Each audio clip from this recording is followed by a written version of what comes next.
Bonjour, merci d'être là encore une fois. Que Dieu vous bénisse tous. Et je donne toujours le conseil que lorsqu'on vient dans la maison du Père comme ça, il est bien de toujours avoir sur nos cœurs des attentes parce que un enfant, lorsqu'il il sait qu'il va voir sa maman, il est joyeux, il a la joie dans son cœur. Et nous aussi, on doit toujours avoir des attentes lorsque on s'apprête à entendre le conseil de Dieu, à entendre la parole de Dieu. Et je crois de tout mon cœur que nul ne repartira comme il est venu parce que Dieu est fidèle et il ne ment pas. Pour aujourd'hui, pour introduire notre enseignement, j'aimerais d'abord préciser deux, trois petites choses. Ce sont des rappels qu'il ne faut jamais oublier. Lorsque nous lisons la parole de Dieu, c'est un face-à-face qu'il y a entre le Seigneur et celui qui lit la parole. La Bible déclare que Dieu parlait face à face avec Moïse, mais à cette époque-là, il n'y avait pas les Bibles que nous avons là. Et la Bible précise que Dieu est sa parole et il est dans sa parole. Ce qui veut dire que toute personne qui ouvre la parole de Dieu, c'est ce même face-à-face-là, puisque Dieu refait toujours, il ramène toujours à l'existence ce qui a été. Donc, lorsqu'on ouvre la parole, Dieu s'adresse à nous-mêmes. Nous savons déjà que l'un des principes de Dieu, c'est que Dieu est au présent, il est actuel. Ce n'est pas un Dieu du passé, ce n'est pas un Dieu du futur, mais il est en permanence présent. Sa présence couvre tous les temps possibles qui puissent exister. Autre chose encore, pour que l'on comprenne bien ce que Dieu a pour nous aujourd'hui,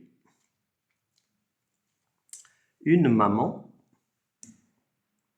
ne peut jamais supporter voir son enfant dans la difficulté. Une maman ne peut pas faire le projet de mettre au monde un enfant pour que cet enfant puisse venir souffrir. Non. Luc chapitre 11, verset 13. Si donc, méchant comme vous l'êtes, vous savez donner de bonnes choses à vos enfants, à combien plus forte raison le Père céleste donnera-t-il le Saint-Esprit à ceux qui le lui demandent? Donc, c'est comme une folie de pouvoir croire que l'amour d'une maman pour son enfant est supérieur à l'amour de Dieu pour l'être humain. Et nous savons tous que l'amour de Dieu est toujours supérieur. Et de très très très loin, on ne peut pas comparer cela. Donc, si une maman s'occupe parfaitement de son enfant, elle le tient de Dieu. C'est le Créateur qui a mis en la maman cette pensée, cette manière de faire, cet amour-là. Cependant, l'amour de Dieu est toujours supérieur à l'amour d'une personne humaine. En Ésaïe 54, verset 10, Dieu dit, Ésaïe 54, verset 10, il dit, « Quand les montagnes s'éloigneraient, quand les collines chancelleraient, mon amour ne s'éloignera point de toi. Et mon alliance de paix ne chancellera point, dit l'Éternel qui a compassion de toi. Donc Dieu s'adresse à toi-même, que son amour pour toi est sans limite et que son amour pour toi ne peut pas prendre des vacances, n'ira jamais en vacances, n'aura jamais de repos. C'est un amour permanent. Lamentation chapitre 3 à partir du verset 21, 22, 23, là-bas il est dit que les bontés de l'Éternel sont nouvelles chaque matin.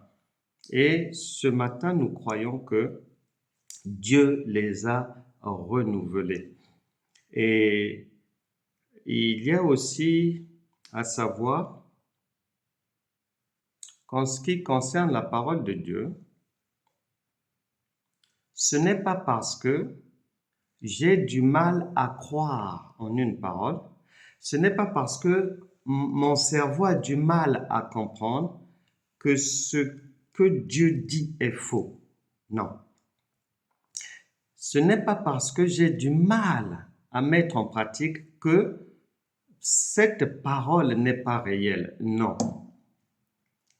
Si elle est là, c'est qu'elle est réelle, c'est qu'il y a des gens, peut-être pas toi, mais il y a d'autres personnes qui la mettent en pratique et qui la vivent. Pour aujourd'hui, le Seigneur voudrait que tu retiennes ceci et il s'adresse à chacun de nous. Et il voudrait nous parler de ce qui est intitulé « Tu prêteras, virgule, tu n'emprunteras pas. Tu prêteras, tu n'emprunteras pas. » Deutéronome chapitre 15. Deutéronome chapitre 15, verset 6.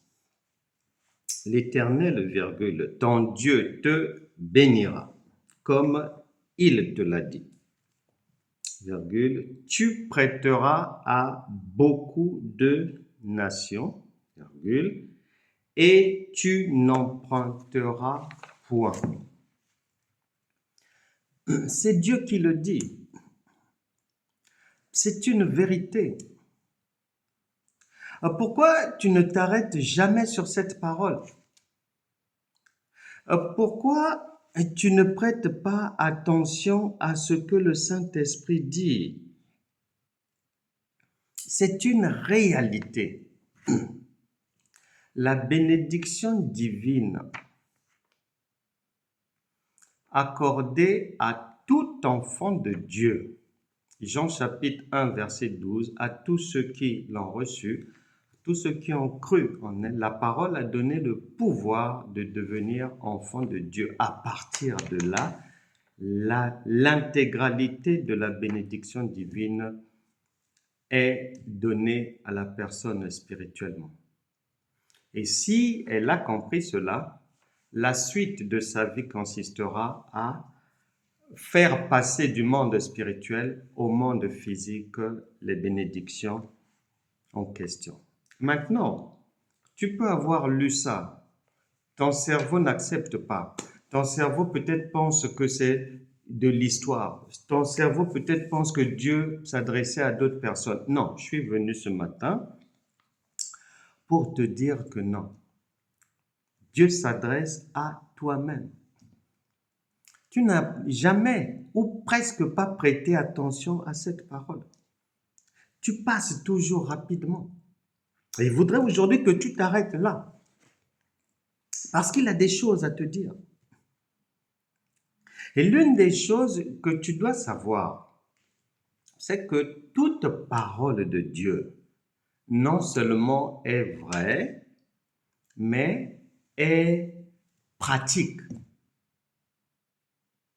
Elle est spirituelle, mais comme la parole s'est faite chair, eh ben, ça va se retrouver dans ta vie, dans ton environnement, si tu comprends bien.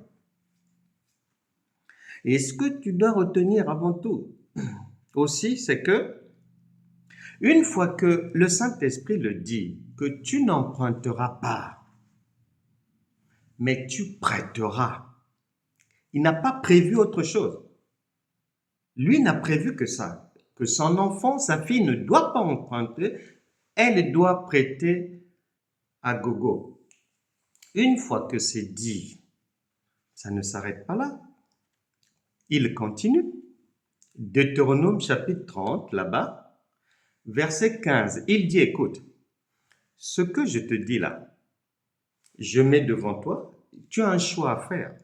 Je mets devant toi la vie et la mort, mais je te conseille de choisir la vie. Donc, de croire en cette parole qui va se manifester dans ta vie si jamais tu y crois, qui va te permettre de bien vivre, de bien respirer. Maintenant, si tu ne crois pas en elle, Dieu ne force jamais. C'est un self-service. Il y a la table du Seigneur et tu te sers. Si tu veux te servir seulement d'un croissant et d'un pain au chocolat, libre à toi, Dieu dit. Si tu veux ramasser tout un gigot, libre à toi. Si tu veux prendre, emmagasiner de poulet cabri, je sais pas quoi, tout ce que tu veux, du poisson, tu prends. Deutéronome, chapitre 30, verset 15, il te dit, tu as deux choix. Je te conseille la vie. Et quelques versets plus loin, il répète encore la même chose. Deutéronome, chapitre 30, verset 19. Il vient répéter, écoute, je te propose deux choses seulement. Il n'y en a pas trois. Soit la vie, c'est-à-dire, fais confiance à ma parole, et tu vivras ce qui est écrit là. Si ton cœur est bien disposé, si ton cœur n'est pas traître, si ton cœur est constant, confiant, fidèle, tu vivras ce que la parole dit. Ce qu'il y a de merveilleux, c'est que lorsqu'on lit ce passage, sur lequel le Seigneur s'adresse à tout un chacun aujourd'hui,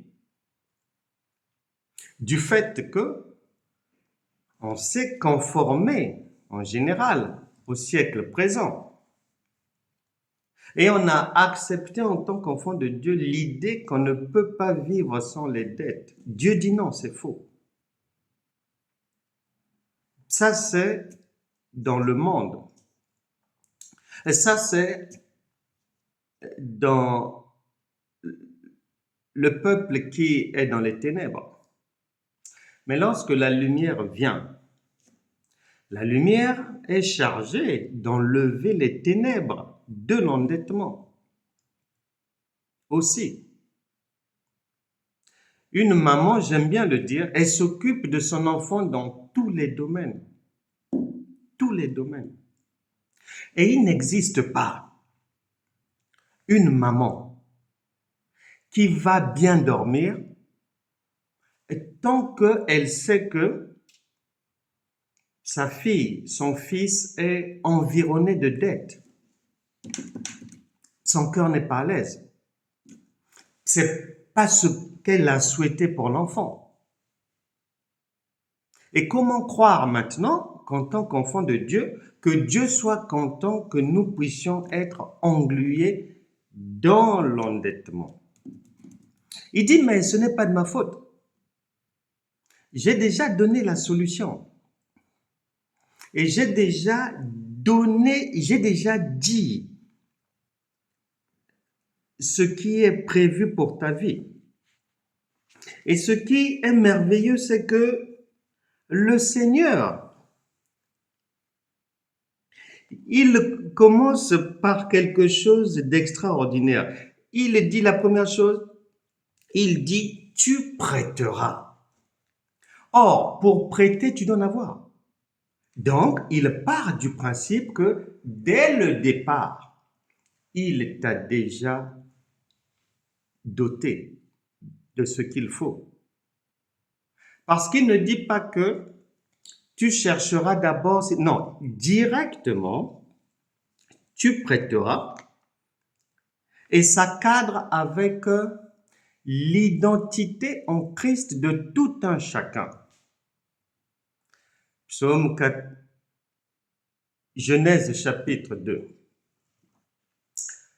Faisant l'homme à notre image, donc à l'image de Dieu. Psaume 82, versets 5 à 6. J'ai dit, vous êtes des dieux. Jean chapitre 10, verset 34. Il répète, j'avais dit, vous êtes des dieux. 1 Jean chapitre 4, verset 17. Tel Dieu est, tel nous sommes. Éphésiens chapitre 2, verset 19. Des gens de la maison de Dieu. Actes des Apôtres chapitre 17, verset 29. Des gens de la race de Dieu. Et la liste est longue de la confirmation de l'identité en Christ de quiconque a reçu le Saint-Esprit. Maintenant, la question, est-ce qu'un Dieu peut être endetté?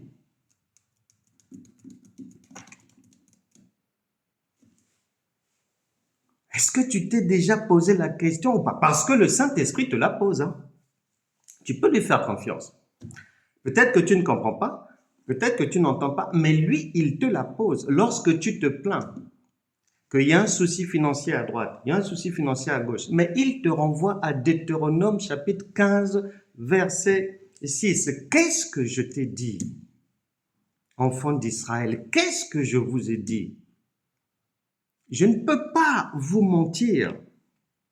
Et on l'oublie souvent. L'enfant de Dieu, Dieu a fait de lui un roi. Mais souvent, le sage Salomon a dit dans Ecclésiaste qu'il a vu des princes marcher comme des esclaves et des esclaves sur des chevaux, le monde à l'envers, complètement.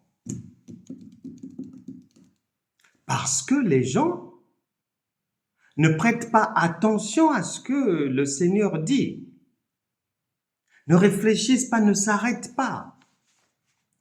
Job 33, versets 14 à 15, Dieu parle cependant tantôt d'une manière, tantôt d'une autre, mais l'homme n'y prend point garde. Dans la distraction, vivant comme les gens du monde, venant dans le Seigneur, mais avec des bagages encombrants, l'intelligence obscurcie. Et la Bible déclare 1 Samuel chapitre 15, 1 Samuel chapitre 15, verset 29, il est dit ceci. Celui qui est la force d'Israël ne ment point. Dieu ne ment jamais. S'il dit que tu prêteras, c'est qu'il a déjà prévu ces choses. C'est que la provision divine est déjà pour toi. Elle est contenue dans ta nouvelle identité en Christ. Dans le psaume 89, verset 36, le prophète redit encore, il insiste, que Dieu ne ment pas. Et chacun doit apprendre à faire confiance à Dieu. Si dans notre vie de tous les jours, en tant que parent, la maman s'occupe de son enfant dans tous les domaines, l'enfant sait que maman s'occupe de moi à 100%.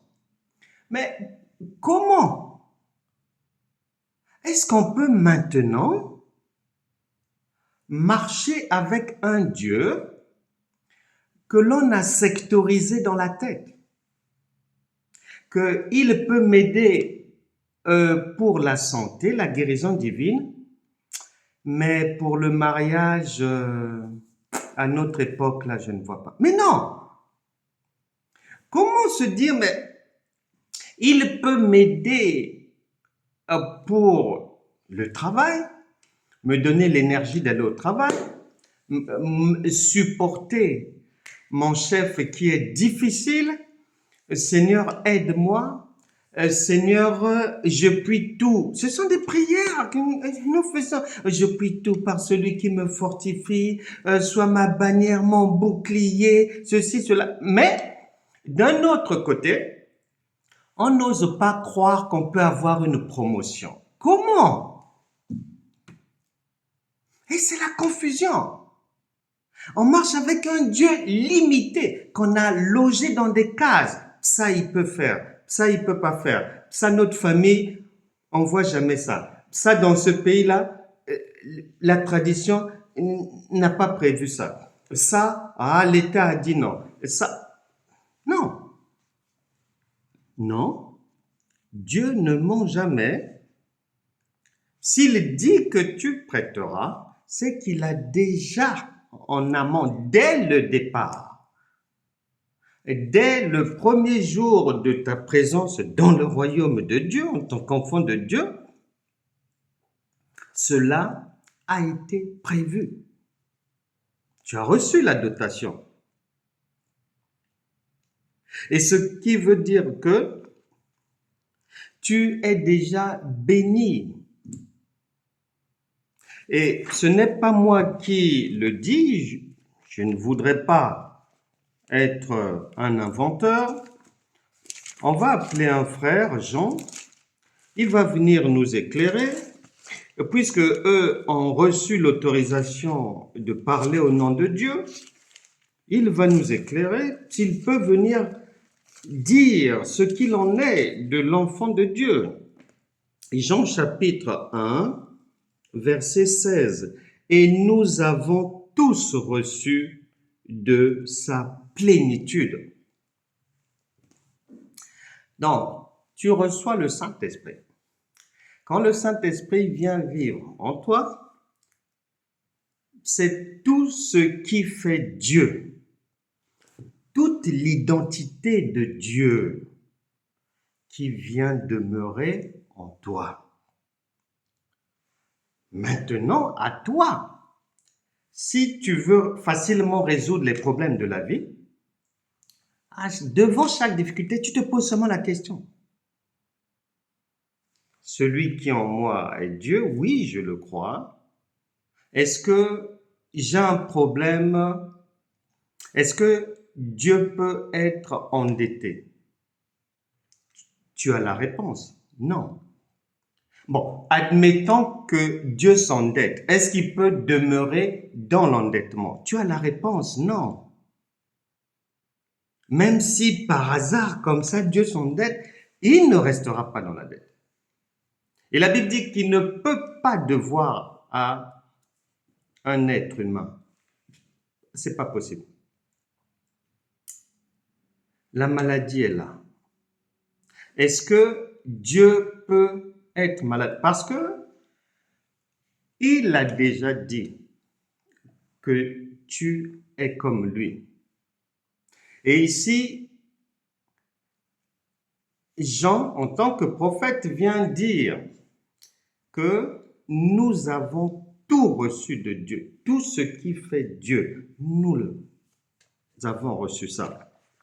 Et ce qui fait donc que il y a en chacun la capacité de sortir de toutes sortes de difficultés. Tu arrives à la frontière du royaume de Dieu, tu deviens enfant de Dieu, ok, d'accord.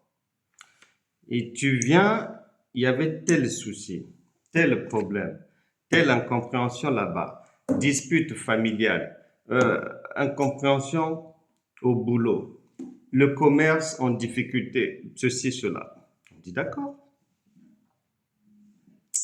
À partir de là, et tu acceptes le Seigneur Jésus-Christ, le Saint-Esprit vient au-dedans de toi et tu reçois tout ce qu'il faut pour sortir de tous ces tracas-là. Mais à condition de le savoir. à condition d'être sage, à condition d'avoir un cœur qui sait écouter, disposer.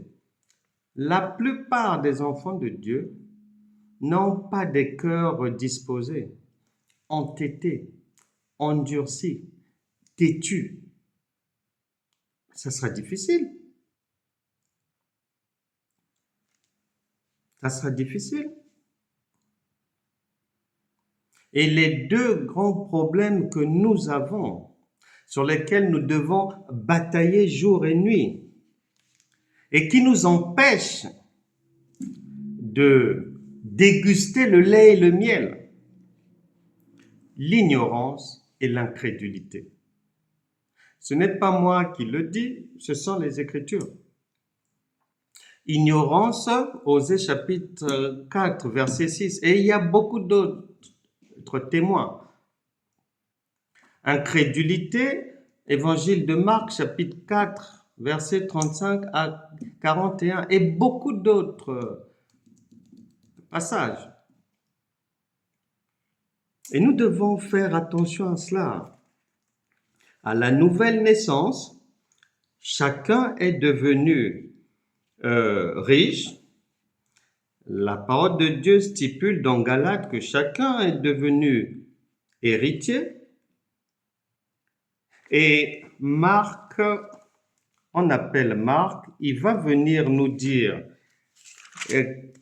quelque chose à ce sujet. Est-ce que Dieu ment? Est-ce qu'il ne ment pas? Marc chapitre 10, verset 29. Jésus répondit, 2 points.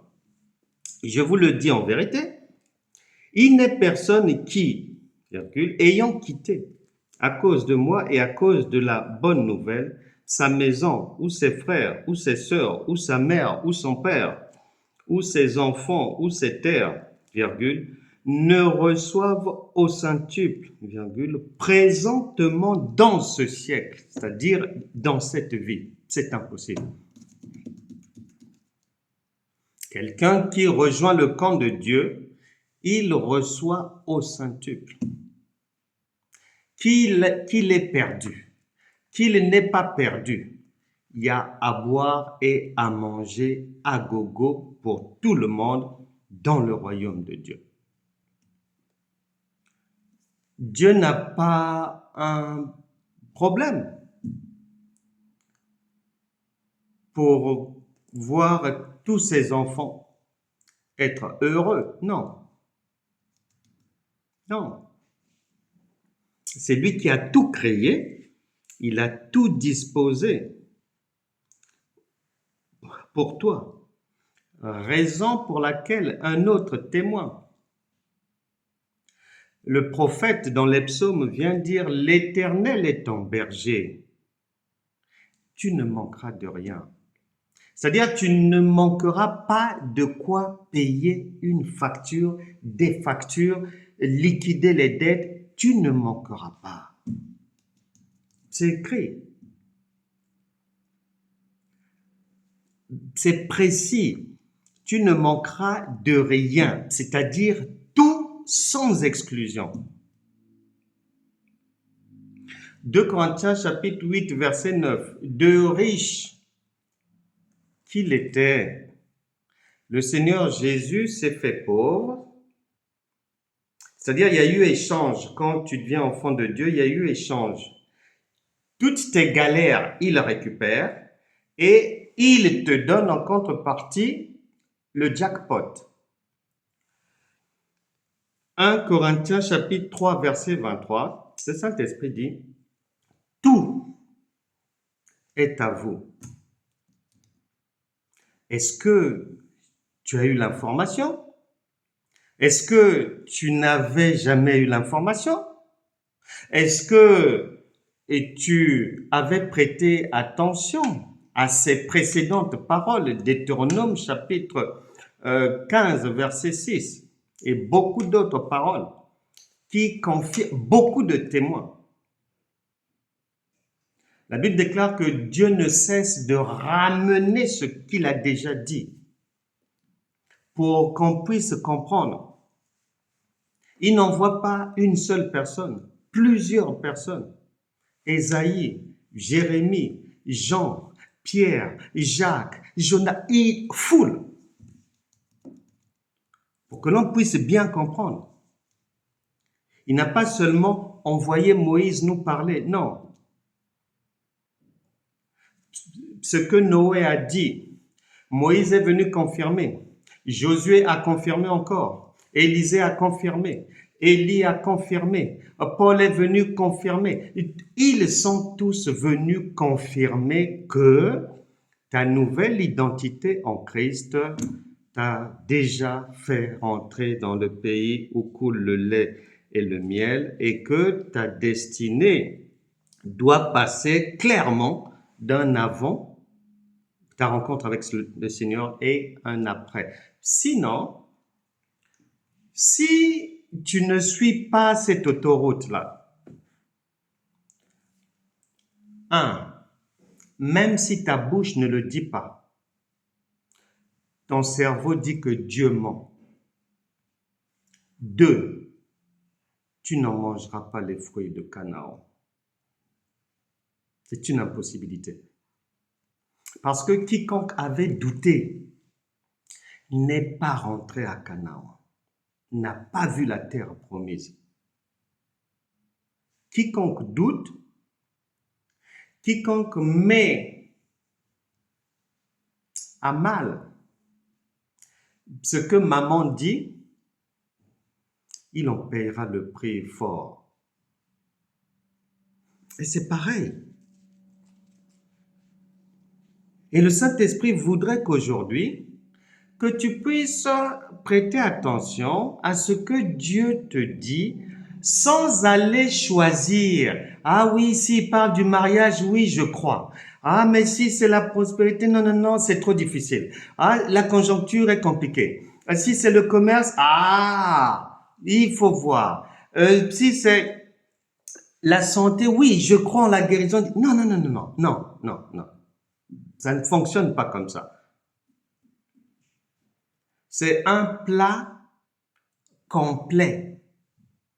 Il y a le sel, persil, oignon, ail, poivre, basilic, tout est là. Il n'y a rien à mettre dehors. Il n'y a pas à considérer tel aspect plus que l'autre, non. Autant tu fais confiance au Seigneur pour te guérir, autant tu dois venir aussi avaler de la même manière Deutéronome chapitre 15, verset 6, pour que tu puisses voir les anges de Dieu fabriquer cela dans ta vie, obligatoirement.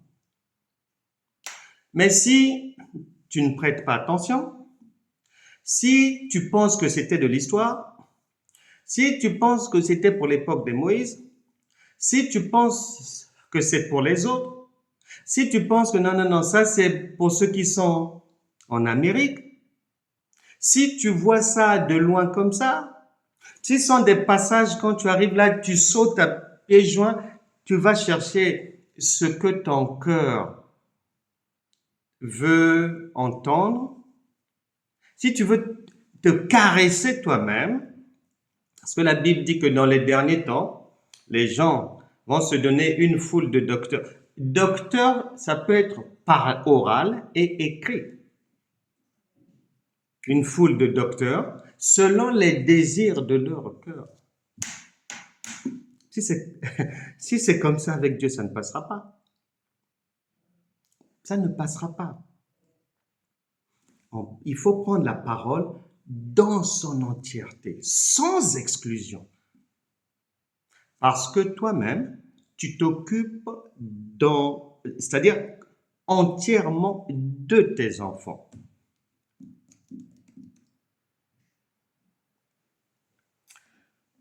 J'ai écouté un monsieur. Je le connais. Et ce monsieur, il souffrait d'une maladie.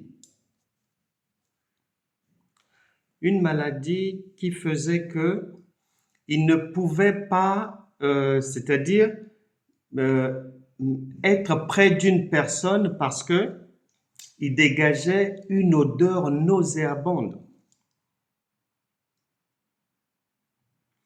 Il était devenu chrétien, mais il souffrait toujours de cette maladie. Jusqu'à 15 années après sa conversion, il était toujours souffrant. Il dégageait une odeur désagréable. Et c'était difficile pour lui. Quand c'est comme ça, tu ne peux pas avoir d'amis. Mais un jour, comme Dieu est amour, le Saint-Esprit va toujours faire de son mieux pour te faire comprendre, que ça soit par la parole, que ça soit par l'homme de Dieu, que ça soit par un enfant, que ça soit par quiconque, que ça soit dans un songe, que ça soit, c'est comme une maman, elle ne va pas se lasser de faire le bien à son enfant. Maintenant, beaucoup d'enfants de Dieu ont déjà des préjugés là, ont beaucoup de faux enseignements là, ont beaucoup de forteresses là. À partir de là, même si Dieu parle, la personne n'accepte pas. Parce que ce qu'elle a emmagasiné là, elle n'a pas tamisé cela avec la parole. Elle n'a pas vérifié. Elle a accepté et d'une manière éternelle. Donc, tout ce que vous pouvez venir enseigner, proposer, mettre en lumière, même si cela vient des Saintes Écritures, elle reste têtue. Il reste têtu. Beaucoup de gens sont comme ça. Et gloire à Dieu pour ce monsieur. Plus de 15 ans après, il comprendra que veut dire Deutéronome, chapitre 15, verset 6. À partir de là, il va quitter la marche chrétienne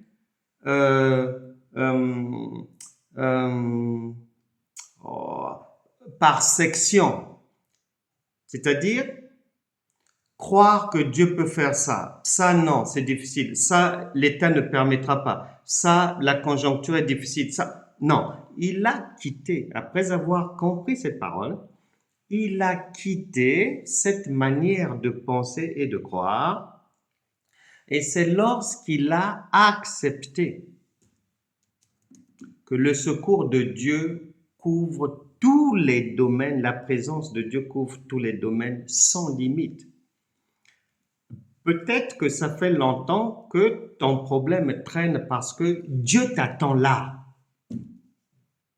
Tu es trop resté de l'autre côté, dans les ténèbres de l'ignorance, dans la négligence, dans la paresse spirituelle.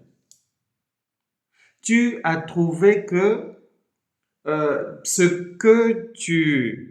les idées que tu avais, c'était les idées de l'éternité. Non, et qu'elles étaient suffisantes. Non, que c'était le terminus. Non, non, non, non, non, non. À partir de là, le Saint-Esprit, sur la base de ce en quoi tu crois, la délivrance, c'est aspirer à quelque chose, mais à condition.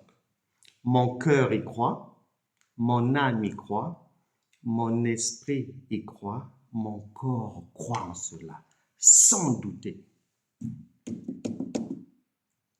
Et Jacques chapitre 1 verset 6 à 8 met quiconque en garde. Jacques chapitre 1, versets 6 à 8.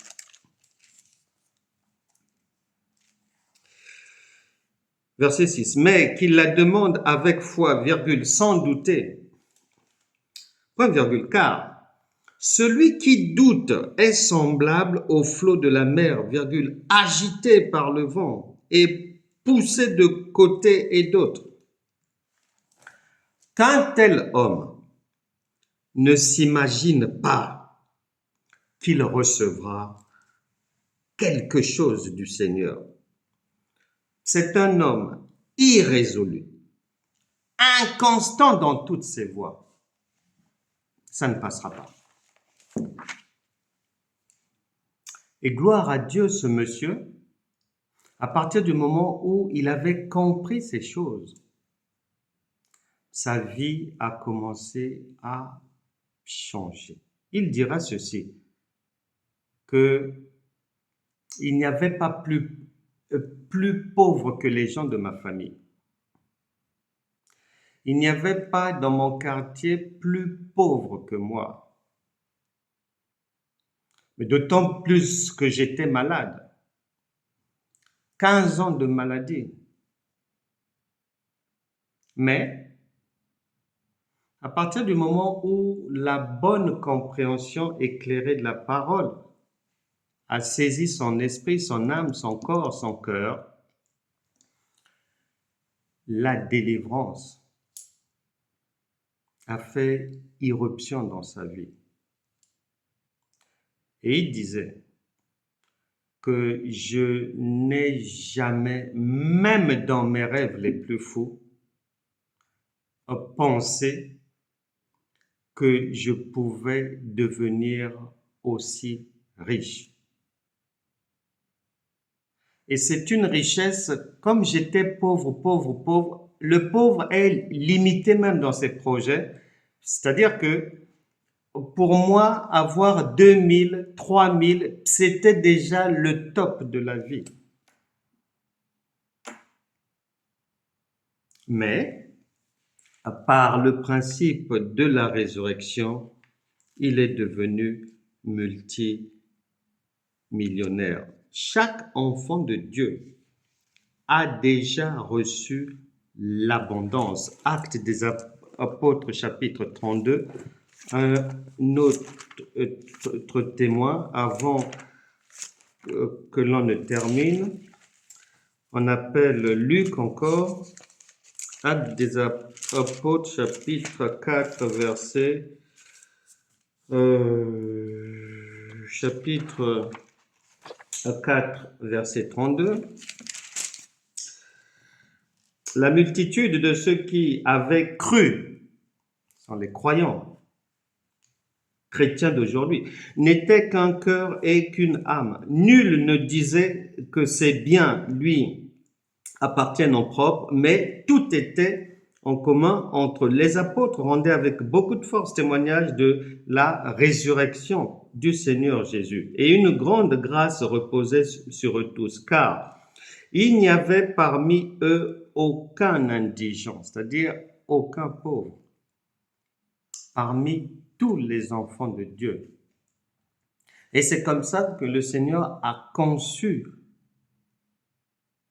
le corps de Christ, son Église, pour qu'on n'y trouve pas des gens indéfiniment dans le besoin. Il n'y avait parmi eux aucun indigent. Tous ceux qui possédaient des champs ou des maisons les vendaient, apportaient le prix de ceux qu'ils avaient vendus et le déposaient aux pieds des apôtres, et l'on faisait des distributions à chacun selon qu'il en avait besoin. Mais pour faire ça, il faut que les gens soient déjà dans l'abondance. Il faut que les gens soient déjà dans l'abondance. Je suis venu te dire ce matin, par le Saint-Esprit, que la parole de Dieu n'est pas une histoire, que Dieu ne ment jamais, que ce qu'il dit est vrai. est vivable, à condition de le comprendre, de le savoir et de lui faire confiance. Ensuite, mettre en pratique. Mais si tu ne fais pas ainsi, si ta marche chrétienne est ciblée et sur des axes bien ciblés, écoute ce que le Saint-Esprit te dit par le prophète Jacques. On va chez Jacques, chapitre 2, verset 10. Car quiconque observe toute la loi, virgule, mais pêche contre un seul commandement devient coupable de tous. Or, ne pas croire en quelque chose que Dieu a eu à dire est un péché. Dans quel sens? Dans le sens que il ne faudra pas accuser Dieu parce qu'il t'avait déjà, il avait insisté, crois en cela, choisis la vie.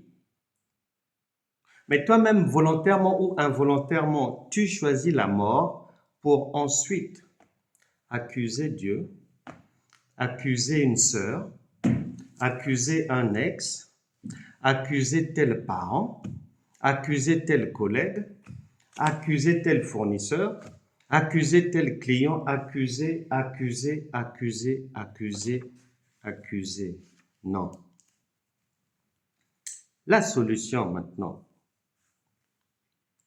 premièrement, première chose, c'est la repentance. La Bible déclare que Dieu n'exauce pas les pécheurs. Tu liras dans Genèse 49. Jacob est en Égypte. Il est en train d'achever sa mission terrestre. Il appelle ses enfants, 12. Il les bénit. Tu remarqueras que cette bénédiction, 1, est spirituelle, 2, est libérée alors qu'ils sont dans les ténèbres. Alors, Dieu t'a parlé en Deutéronome chapitre 15, verset 6, alors que tu es peut-être dans des dettes, alors que tu es peut-être incroyant, incroyante, alors que tu as beaucoup de difficultés. Mais Dieu, c'est là qu'il parle. La bénédiction a été libérée sur les enfants alors qu'ils sont esclaves, alors qu'ils sont dans des problèmes, alors qu'ils sont en Égypte, alors qu'ils sont encore dans le monde, alors qu'ils boivent du noir, mais tu liras là-bas. Tout ce qui a été déclaré. 1, c'est accompli. 2, pour que cela s'accomplisse, ça ne s'accomplit pas en Égypte. Même si la bénédiction est libérée, pendant que tu es dans les ténèbres, pendant que tu es peut-être dans les malédictions aussi, cela, pour que tu en vois l'accomplissement, tu dois rejoindre la famille de Dieu. Parce que les promesses divines ne s'accomplissent jamais en Égypte, mais elles s'accomplissent uniquement dans le pays où coule le lait et le miel. Charge à toi d'y entrer. Comment? Par le dépouillement, par la repentance. Il y a une frontière, on n'accepte pas n'importe quoi. Tout ce qui était Égypte n'entre pas dans le royaume de Dieu. Ça ne veut pas dire que c'est parce que tu as encore beaucoup de dettes, beaucoup de difficultés, que tu vas rester dans ça. Non. C'est une fois que tu vas te repentir. Souvent les gens la repentance ou bien la sanctification, on a une fausse idée de cela. On pense que c'est uniquement corporel, charnel, sexuel. Non. Un ignorant, quelqu'un qui ignore ce que Dieu a dit, il marche dans les ténèbres. Il peut pas être sanctifié. Il peut pas être sanctifié. Il est sale. Peut-être pas corporellement, mais là-dedans, là, c'est la poubelle. Comment quelqu'un qui est poubelle peut être sanctifié? Non, c'est pas vrai. C'est pas vrai. Il faut la repentance. Et en matière de repentance, est-ce qu'il y a de la haine en toi? Est-ce qu'il y a le non-pardon en toi? Est-ce qu'il y a des injures en toi? Est-ce que si Dieu fait une perquisition dans ton cœur, qu'est-ce que le Saint-Esprit va trouver? Les chrétiens, souvent, on se ment à nous-mêmes. J'ai beaucoup entendu cette phrase. Au début, je trouvais ça normal, mais avec le temps, mais heureusement que Dieu nous aide à sortir des poubelles. Avec le temps, j'ai compris que c'était une vraie fausseté avalée par les chrétiens. La phrase qui dit que Dieu n'aime pas le péché, mais il aime le pécheur. Non, mais non. Ah non, mais non.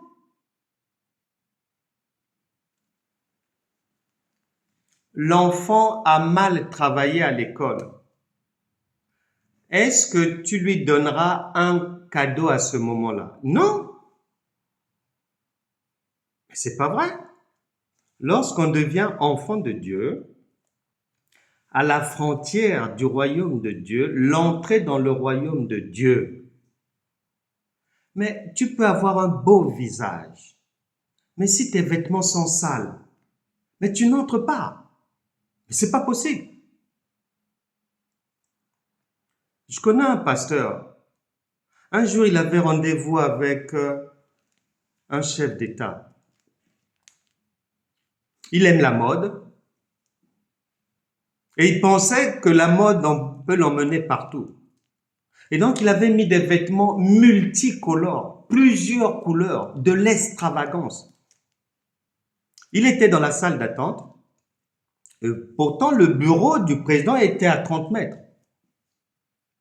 Mais le protocole, quand ils ont voulu venir le chercher, quand ils l'ont vu, ils lui ont dit non. On annule, vous n'entrez pas. Ils lui ont clairement fait savoir que nous ne pouvons pas vous emmener comme ça chez notre chef. Vous n'entrez pas. Donc cette histoire de Dieu aime le pécheur et pas le péché, c'est une fausseté, non. Ah non. Le royaume de Dieu, on ne va pas dire, non, bon, écoute, on t'aime bien, viens. Ce qu'on n'aime pas, ce sont tes habitudes. Mais toi-même, viens. Mais non. Non, ça passera pas. 1 Corinthiens chapitre 6, verset 8. Mais vous qui commettez l'injustice et qui dépouillez, c'est envers des frères que vous agissez de la sorte. Ne savez-vous pas que les injustes n'hériteront point le royaume de Dieu? Ne vous y trompez pas, ni les impudiques, ni les idolâtres, ni les adultères, ni les efféminés, les homosexuels, ni les infâmes, ni les voleurs, ni les cupides, ni les ivrognes, ni les outrageux, ni les ravisseurs n'hériteront le royaume de Dieu. C'est-à-dire, ils ne peuvent pas sur cette terre recevoir le secours de Dieu. Dieu n'est pas dans la science-fiction, des films. Non, non, non, non. Royaume de Dieu, c'est le secours de Dieu. Ici, là. avec ces choses-là, tu es malade, Dieu ne te guérira pas. Ça ne s'arrête pas là. Galates chapitre 5, verset 22. Le Saint-Esprit énumère certaines choses.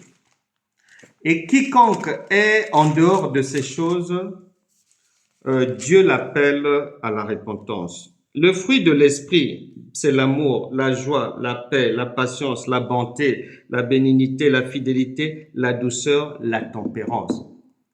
Si tu n'es pas dedans veut dire pas toi-même, parce que la Bible t'interdit de t'auto-féliciter. C'est te maudire toi-même. Il faut que ça soit une autre personne, d'autres personnes qui trouvent en toi la douceur, l'amour, la joie, la paix, la patience, la bonté, la bénignité, la fidélité, la douceur, la tempérance. Il faut que ça soit ton conjoint, ta conjointe qui vienne l'attester. Si c'est toi-même, c'est irrecevable, on n'accepte pas. Ensuite, les fausses déclarations administratives, attention. Fausses déclarations fiscales, attention, ça n'entre pas dans le royaume de Dieu. Rectification de l'âge, ça n'entre pas. Avortement, diffamation, escroquerie, malhonnêteté, désengagement. Tu promets quelque chose, tu changes d'avis. Ça n'entre pas. Fausse accusation, faux témoignage, masturbation, sodomie, idolâtrie, inceste, violence, viol, dépravation des mœurs, échangisme, voyeurisme, pornographie, malhonnêteté. Et Apocalypse chapitre 22 vient boucler la boucle. Apocalypse chapitre 22 verset 15. Dehors les chiens, virgule, les enchanteurs, les impudiques, les meurtriers, les idolâtres et quiconque aime et pratique le mensonge. L'apôtre Paul, Romains chapitre 6, verset 23, il vient dire que ceux qui font toutes ces choses-là, le salaire du péché, c'est la mort. Tu dois te repentir. Deuxièmement, tu dois croire en la parole. Habakkuk chapitre 2, verset 4, le prophète dit, même si ça tarde à venir, tu sortiras de l'endettement. Et tu dois aller vers la parole. Quand Joseph s'est retrouvé en prison, il n'est pas resté les bras croisés, non. Il a travaillé et ce travail-là l'emmenait lentement mais sûrement vers les sommets. Et quatrièmement, tu dois marcher d'une manière fidèle avec Dieu. Il y a quelqu'un ici, le Seigneur te l'a dit dans un songe, et je te le confirme, il t'a donné cette parole, que si donc le Fils t'affranchit, tu seras réellement libre. Et pour que le Fils t'affranchisse, il faut que tu mettes en pratique tout ce que nous venons de dire là. La repentance, croire en la parole, aller vers elle et demeurer fidèle. Ça se résume là. Nous allons maintenant prier. Tu vas sortir des dettes. Dieu n'a pas prévu que tu mènes une vie de l'endettement. Il n'a pas prévu que tu demeures dans les dettes. Oui, on peut commencer, de temps à autre, ça peut arriver. On ne savait pas, on ne pensait pas que Dieu avait déjà prévu autre chose. On s'est retrouvé dans ça. Mais à partir d'aujourd'hui, le mouvement de la sortie de cette situation-là va s'enclencher si ton cœur est bien disposé. Tu sortiras des dettes et la parole de Dieu s'accomplira dans ta vie. Nous allons prier. On va prier ensemble. Dieu est très simple comme une maman. Et une maman, lorsque son enfant lui parle, son cœur écoute, elle est sensible et elle répond à la demande de son enfant. Prions le Seigneur. On reprend ensemble cette prière. Seigneur mon Dieu, je viens d'entendre ta parole et je crois en elle. Je te demande pardon pour tous mes péchés. Je crois par la foi que mon héritage en Christ est disponible. Par conséquent, à partir de ce jour, je prends possession de mon héritage en Christ. Je renverse tous les faux raisonnements dans mon esprit. Je refuse de croire, comme les gens du monde, qu'une vie sans dette n'existe pas. Car ta parole dit le contraire. Et je décide de croire en ta parole. Je déracine toute mauvaise plante en moi. Je brise toute malédiction financière dans ma vie. J'annule tout mauvais rêve lié à une perte financière. Je récupère toute somme d'argent perdue dans les rêves. Je récupère toute somme d'argent perdue physiquement. Je sors de l'endettement chronique. Je déclare que je n'emprunterai plus jamais.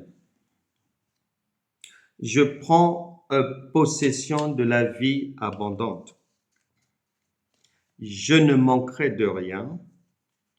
Je ferai des dons. Je suis définitivement sorti par la foi de la prison des dettes. Je chasse toute maladie et douleur dans mon corps. J'appelle dans ma vie les solutions à toutes mes difficultés à être désormais visibles. Amen. Amen.